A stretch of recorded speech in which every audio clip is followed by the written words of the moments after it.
नमस्कार साथियों, इतिहास चर्चा के 21वें एपिसोड में आपका स्वागत है। मैं हूं चंद्रभूषण अंकुर।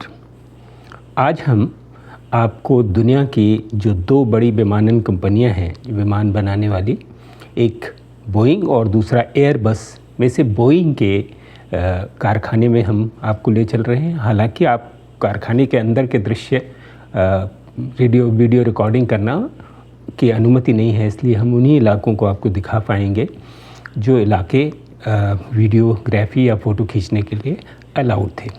तो अभी जो हिस्सा हम आपको दिखा रहे हैं वो इनका बाहरी जो रिसेप्शन के पास इनके जो एक प्रदर्शनी का हिस्सा है, जिसमें आपको ये विमान दिख रहे हैं, ड्रोन दिख रहे हैं। ड्रोन आप यहाँ चला सकते हैं और उन ड्रोन को चलाने का एक्सपीरियंस कर सकते हैं। ये सब इलाके और पूरी हिस्ट्री को उन्होंने फ़ोटोग्राफ्स और ऑडियो विजुअल के माध्यम से दर्शाया हुआ है, जो दर्शक दीर्घा है।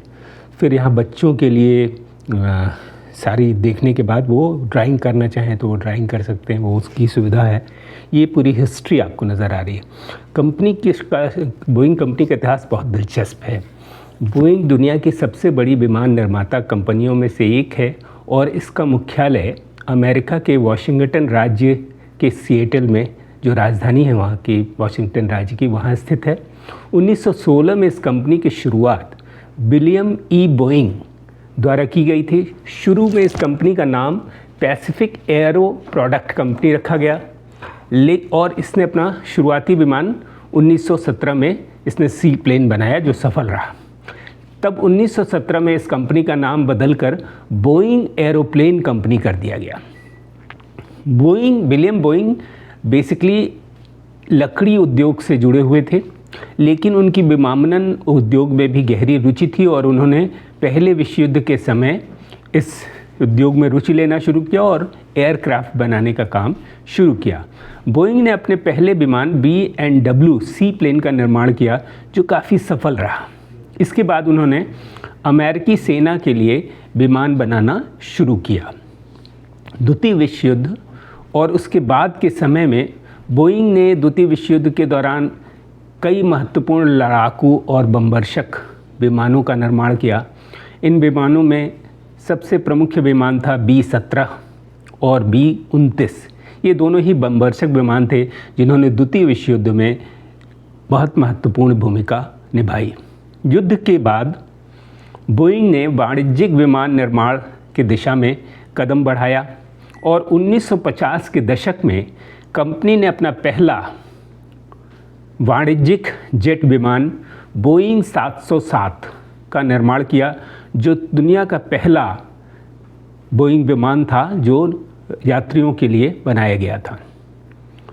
बोइंग 707 के बाद इस चरण को उन्होंने आगे बढ़ाया और बोइंग 737 उनका बहुत ही सफल विमान साबित हुआ।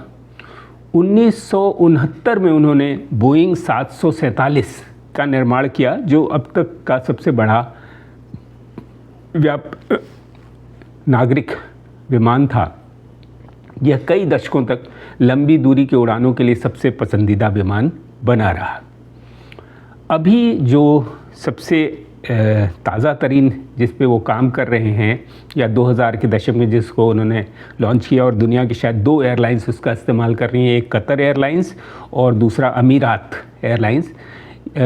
वो दो कंपनियां बोइंग 787 ड्रीम लाइनर, ये उनकी सबसे लेटेस्ट विमान है, जो बहुत महंगा है, इसलिए बहुत रिच एयरलाइंस ही उसका इस्तेमाल कर रही हैं। यह हल्का और ईंधन मतलब कह लें फ्यूल एफिशिएंट और सबसे आधुनिक तकनीक से बना हुआ विमान है।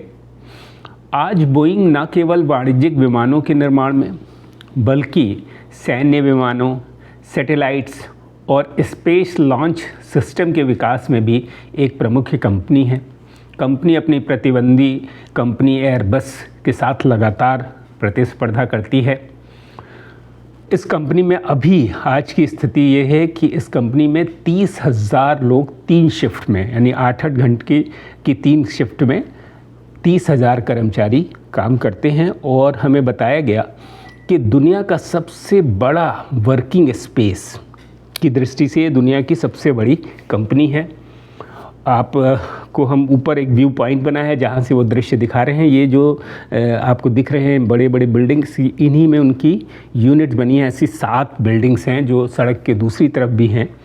और ये इलाका जो है ये डिलीवरी वाला इलाका है, जहाँ विमान बनने के बाद रखे जाते हैं और यहाँ से अपने ग्राहकों को वो विमान डिलीवर करते हैं।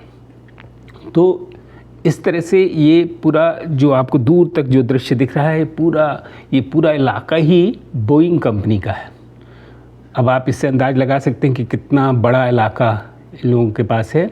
एक हाईवे है और उसके दोनों तरफ इनका निर्माण स्थल है। हम लोग जिस तरफ खड़े हैं उससे वहाँ से हमको बस से हाईवे के दूसरी तरफ स्थित जो निर्माण इकाई है वहाँ ले जाया गया।